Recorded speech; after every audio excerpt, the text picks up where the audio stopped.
पश्चिम बंगाल की राजनीति से जुड़ा भवानीपुर विधानसभा चुनाव मामला अब कलकत्ता हाईकोर्ट पहुंच गया है। तृणमूल कांग्रेस की प्रमुख ममता बनर्जी ने भवानीपुर सीट से अपनी हार को चुनौती देते हुए हाईकोर्ट में याचिका दायर की है।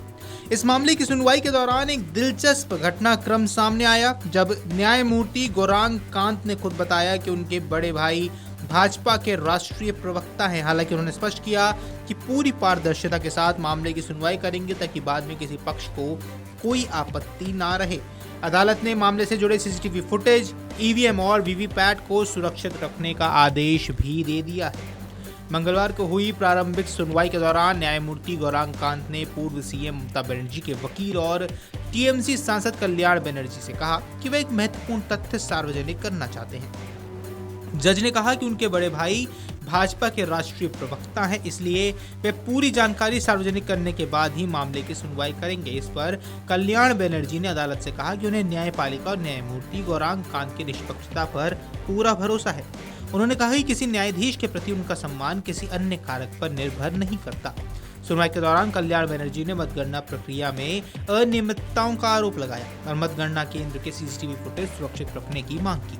इस पर हाईकोर्ट ने निर्वाचन आयोग को भवानीपुर के सखावत मेमोरियल स्कूल स्थित मतगणना केंद्र के 4 मई के सभी सीसीटीवी फुटेज सुरक्षित रखने के निर्देश दिए हैं। अदालत ने कहा कि मतगणना हॉल के अंदर और बाहर के सभी रिकॉर्डिंग्स को ना तो मिटाया जाएगा और ना ही उसके साथ कोई छेड़छाड़ की जाएगी। इसके अलावा अदालत ने भवानीपुर विधानसभा क्षेत्र के सभी मतदान केंद्रों में इस्तेमाल की गई EVM, control unit, ballot unit और वीवीपैट मशीनों को भी सुरक्षित रखने के आदेश दिए हैं।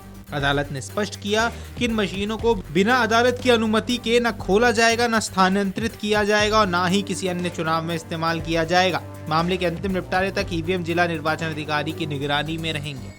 ममता बनर्जी ने अपनी चुनाव याचिका में मतदाता सूची के अवैध रूप से नाम हटने, मतगणना में गड़बड़ी और जन प्रतिनिधित्व अधिनियम के प्रावधानों के उल्लंघन का आरोप लगाया है। याचिका में दावा है कि विशेष गहन पुनरीक्षण यानी कि एसआईआर प्रक्रिया के दौरान बड़ी संख्या में मतदाताओं के नाम गैर कानूनी तरीके से हटाए गए।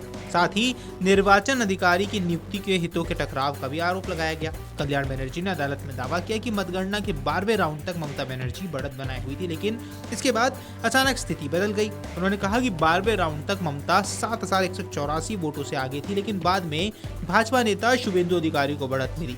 तृणमूल की ओर से यह आरोप है कि मतगणना एजेंटों को मतगणना हॉल से बाहर रखा गया, जिससे चुनावी परिणाम प्रभावित हो गए। तृणमूल कांग्रेस ने अदालत में रिटर्निंग अधिकारी की भूमिका पर भी सवाल खड़े किए हैं। पार्टी का आरोप है कि भवानीपुर चुनाव के रिटर्निंग अधिकारी 2021 के नंदीग्राम चुनाव की भी जिम्मेदारी सौंपी गई थी, जहां ममता बनर्जी को हार का सामना करना पड़ा था। याचिकाकर्ता ने अदालत में दावा किया है कि चुनाव के बाद कुछ अधिकारियों को राज्य सरकार में महत्वपूर्ण पद दिए गए, जिससे निष्पक्षता पर सवाल खड़े होते हैं। हाईकोर्ट ने प्रतिवादियों को 4 सप्ताह के भीतर जवाब दाखिल करने के निर्देश दिए हैं। इसके बाद याचिकाकर्ताओं को भी 4 सप्ताह में अपना जवाब दाखिल करना होगा। अदालत ने कहा इस मामले की अगली सुनवाई 12 सप्ताह बाद की जाएगी। गौरतलब है कि भवानीपुर सीट पर भाजपा के शुभेंदु अधिकारी ने ममता बनर्जी को 15,105 वोटों के अंतर से हराया था।